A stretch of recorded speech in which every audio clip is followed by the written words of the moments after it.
মুস্তাফিজের অপমানে এবার বাংলাদেশ নাছোড় বাধা, এই দেশে বসে আর আইপিএল দেখা যাবে না। ঘৃণা ছড়িয়ে এবার ভারতের মিলিয়ন ডলার ক্ষতি, জেন্টলম্যানস গেম ক্রিকেটে কেন এমন দুর্গতি?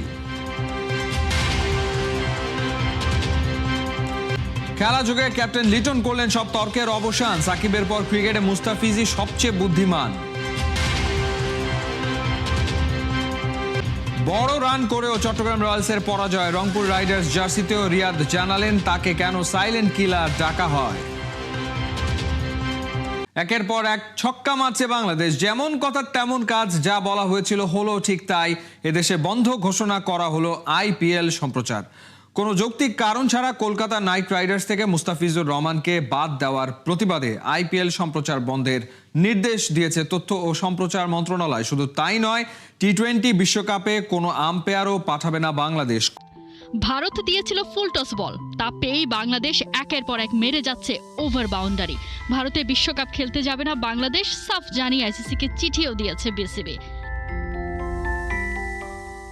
একই সাথে মুস্তাফিজকে বাদ দেওয়ার প্রতিবাদ হিসেবে বাংলাদেশে আইপিএল সম্প্রচার বন্ধের উদ্যোগ নিতেও অনুরোধ জানিয়েছিলেন যুব ক্রীড়া উপদেষ্টা আসিফ নজরুল। যেমন কথা তেমন কাজ, সেই কথা রাখতেই যুগান্তকারী এক সিদ্ধান্ত নিল সরকার। টাইগার পেসার মুস্তাফিজুর রহমানকে বাদ দেওয়ার প্রতিক্রিয়ায় বাংলাদেশে আইপিএল সম্প্রচার বন্ধ রাখার নির্দেশ দিয়ে দিয়েছে তথ্য ও সম্প্রচার মন্ত্রণালয়। ওই যে বলে না, ভদ্রলোকের এক কথা। প্রজ্ঞাপনে বলা হয়েছে, ভারতীয় ক্রিকেট বোর্ড আগামী 26 মার্চ থেকে অনুষ্ঠেয় ইন্ডিয়ান প্রিমিয়ার লিগ ক্রিকেট খেলায় বাংলাদেশের তারকা খেলোয়াড় মুস্তাফিজুর রহমানকে কলকাতা নাইট রাইডার্স দল থেকে বাদ দেওয়ার নির্দেশ দৃষ্টিগোচর হয়েছে। ভারতীয় ক্রিকেট বোর্ডের এই সিদ্ধান্তের কোনো যৌক্তিক কারণ জানা নেই। এমন সিদ্ধান্ত বাংলাদেশের জনগণকে ব্যথিত, মর্মাহত, একই সাথে ক্ষুব্ধ করেছে। পরবর্তী নির্দেশ না দেওয়া পর্যন্ত আইপিএল এর সব খেলা, অনুষ্ঠান, প্রচার কিংবা সম্প্রচার বন্ধ রাখার অনুরোধ করা হয়েছে। এরই মধ্যে দেশের সব টেলিভিশন চ্যানেল ও সংশ্লিষ্ট মাধ্যমকে এই বিষয়ে প্রয়োজনীয় ব্যবস্থা নিতেও বলা হয়েছে। এই বিজ্ঞপ্তির মাধ্যমে সরকার দিয়ে দিয়েছে স্পষ্ট বার্তা, দেশের ক্রিকেট ও ক্রিকেটারদের স্বার্থ সংশ্লিষ্ট বিষয়ে কোনো ছাড় নয়। পরিস্থিতি পর্যালোচনা করে ভবিষ্যতে সিদ্ধান্ত নেওয়া হবে বলেও জানানো হয়েছে। একেই বলে ইট্টি মারলে পাটকেলটি খেতে হয়।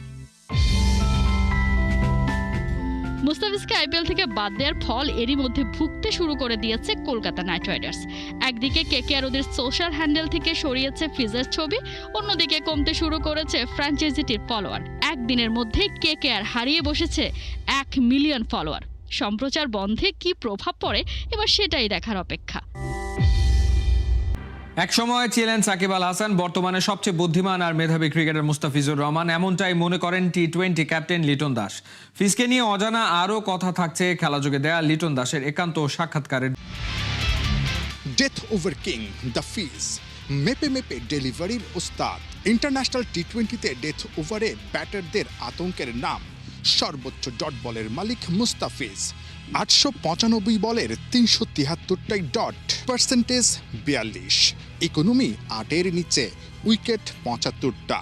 এমনি কি আর টি-20 ক্যাপ্টেন ফিজকে বর্তমান দলের সবচেয়ে মেধাবী ভাবেন? লিটন দাসের কাছে মানে ন্যাশনাল টিমের সবচাইতে মেধাবী ক্রিকেটার কাকে মনে হয়, যদি মানে আলাদা করে বলতে বলি, যারা এখন খেলছে এই মুহূর্তে? আমার যে সাইডটা টি-20 সাইডে যে কেউ খুব ভালো ক্রিকেট বুঝে, আমি বলবো একমাত্র ফিজ, যে কিনা সে নিজের গেমটাও বুঝে।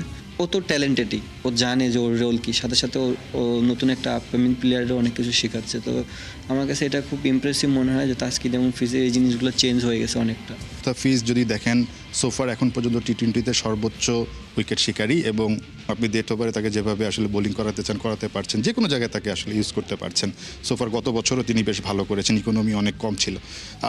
মুস্তাফিজকে যদি আপনাকে রেট করতে বলি, পুরো ওয়ার্ল্ডের মধ্যে যারা এখন খেলছে, মানে মুস্তাফিজকে আসলে আপনি কত নম্বরে রাখবেন? না, অনেক উপরেই থাকবে ও হয়তো বা 1 থেকে 5-এর ভিতর থাকবে, যদি স্পেশালি টি-20 ফর্মেটে। আমি সব ফর্মেটে ওকে টানবো না, কারণ কন্ডিশনও ডিফারেন্ট থাকে। সো সব কিছু মিলে আমি মনে করি এনি সিচুয়েশন হোক, এনি কন্ডিশন হোক, টি-20-র জন্য ও টপ। মুস্তাফিজ আমাদের সঙ্গে মিডিয়ায় খুব কম কথা বলে, মানে একটা প্রশ্ন ধরেন আমি 1 হাত লম্বা করলাম, তিনি একদম এতটুকু আনসার দেন। আপনাদের সঙ্গেও কি এরকম? ফিজ আসলে ড্রেসিং রুমে কেমন বা টিমমেটদের সঙ্গে কেমন? অনেক দুষ্ট এরকম কিছু আমরা শুনেছি যে অনেক দুষ্টমিও নাকি করে। হ্যাঁ, ও খুবই মিশুক ছেলে এবং ও মজা করতে খুব পছন্দ করে, বাট ও লিমিট জানে। ওর গেমটা সম্বন্ধে খুব ভালো জানে। ও এমন একটা ছেলে, ও খুব একটা মাথায় অন্যের গেম নিজের ভিতরে আনে না এবং নিজের গেমটা অন্যকে দেওয়ার চেষ্টা করে না। মুস্তাফিজকে যদি বলি মানে একদম যখন ক্যারিয়ারটা শেষ করবে, লিটন আসলে মুস্তাফিজকে কোন জায়গাটায় দেখে?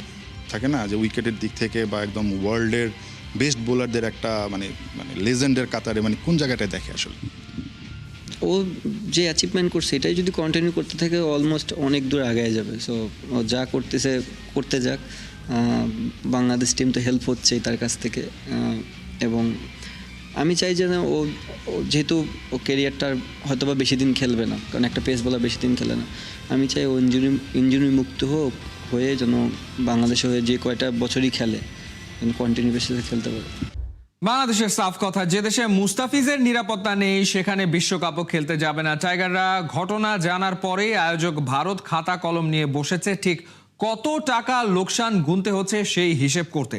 প্রভাবশালী গণমাধ্যম আনন্দবাজার পত্রিকা বলছে আইসিসির সাথে ডিল করে ভেন্যুর ব্যাপারটা সামলে নেওয়া যাবে, তবে বড় ধাক্কা আসছে আইপিএল এর ব্রডকাস্ট রাইটসে। কথায় আছে বাদরকে বেশি লাই দিলে মাথায় চড়ে বসে। এবারে বিসিসিআই এর ক্ষেত্রেও হচ্ছে সেটাই। কট্টরপন্থী রাজনীতিবিদ, ধর্মীয় গুরু আর সোশ্যাল মিডিয়া পান্ডাদের হইচইয়ে তটস্থ হয়ে ভারতের cricket control board Kolkata knight রাইডার্সকে নির্দেশ দেয় মোস্তাফিজকে দল থেকে বাদ দিতে হবে। যেই বলা সেই কাজ। কয়েক ঘন্টার মধ্যেই নিজেদের স্টেটমেন্ট হাজির করে কেকেআর। বাদরকে লাই দেওয়ার ফল এবার পেতে শুরু করেছে ওরাও। কলকাতার মালিক শাহরুখ খানের বিপক্ষেই উঠেছে আওয়াজ। মোস্তাফিজকে কেন নিলেন দলে? অকশন টেবিলে না থাকলেও কিং খানকেই চাইতে হবে ক্ষমা। ক্রিকেট অর্গানাইজারদের সময়টা কাটছে ব্যস্ততায়। মাথায় চড়ে বসা মৌলবাদের ভূত তাড়াতে হচ্ছে, ওদিকে খাতা কলম নিয়ে হিসেব কষতে বসছে বাংলাদেশ যে ভারতে গিয়ে বিশ্বকাপ ম্যাচ খেলবে না তার জন্য ক্ষতি হচ্ছে কত টাকা। সেই সাথে যোগ হয়েছে নতুন আপদ, আইপিএল সম্প্রচার করা যাবে না সীমানার ভেতরে। মানে ক্ষতির ধাক্কাটা আসছে ওদিক থেকেও, কিন্তু ক্ষতি হচ্ছে কতটা চলুন একটু হিসেব মেলানো যাক। ম্যাচ হলে কত আয় সেটা বের করা গেলেও স্পোর্টস ইভেন্টের রানিং বিজনেস মডেলে খেলা না হলে কত ক্ষতি সেটা বের করা মুশকিলই। প্রভাবশালী ভারতীয় দৈনিক আনন্দবাজার পত্রিকা এস্টিমেট করার জন্য 3টা সম্ভাব্য সিচুয়েশন ধরে নিয়েছে। প্রথমত, কলকাতা ও মুম্বাইয়ে বাংলাদেশের 4টা ম্যাচ যদি না হয় এবং ফাঁকা মাঠ পড়ে থাকে, তবে 2,22,000 টিকিট সেলের বিপরীতে ক্ষতিও হতে পারে 10 থেকে 40 কোটি টাকা। যদি টিকিটের দাম 500 থেকে 1500 ধরা হয় আর সেল থাকে 60 থেকে 90%। এস্টিমেটেড দ্বিতীয় পরিস্থিতি নির্ভর করছে আইসিসি আর বিসিসিআই এর ডিলের ওপর। ম্যাচ যদি রিপ্লেসড হয় তবে ক্ষতি অনেকটাই কমে আসবে। আর তৃতীয় সিনারিও হতে পারে ম্যাচের তারিখ পরিবর্তন করে ভেন্যু রিসিলেকশন। মুস্তাফিজুর রহমানকে কেকেআর থেকে বাদ দেওয়ার পরে বাংলাদেশে আইপিএলের সম্প্রচার বন্ধ রাখার নির্দেশ দিলেন তথ্য ও সম্প্রচার মন্ত্রণালয়।